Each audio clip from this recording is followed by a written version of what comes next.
hassada. Daga lokacin da ka kasance kana yi wa wani hassada, to ka sani ka ɗaukar wa kanka wata babbar azaba ce da kake azabtar da zuciyarka. Ba za ka taɓa samun natsuwa ba daga lokacin da ka ga wannan wanda kake yi wa wannan hassadar, domin zuciyarka za ta kasance tana tafarfasa ne a dalilin ka gan shi. Zuciyarka za ta kasance tana tafarfasa, tana zaɓalɓala, tana wani irin tiriri, tamkar za ta tsage.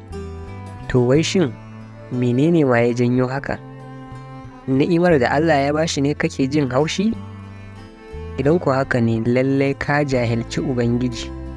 Duk lokacin da aka busa masa numfashi a cikin mahaifiyarsa, aka rubuta masa arzikinsa, aka rubuta masa adadin iskar da zai shaƙa, sannan aka rubuta masa adadin abincin da zai ci da ruwan da zai sha, da ganin da zai yi, da jin da zai yi, da adadin kalmar da za ta fita daga bakinsa.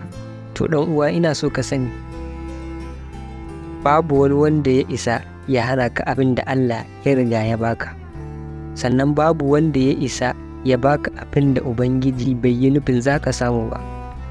Ka sani wallahi babu wanda ya isa ya cutar da kai sai abin da Ubangijinka ya kaddara maka a rayuwarka.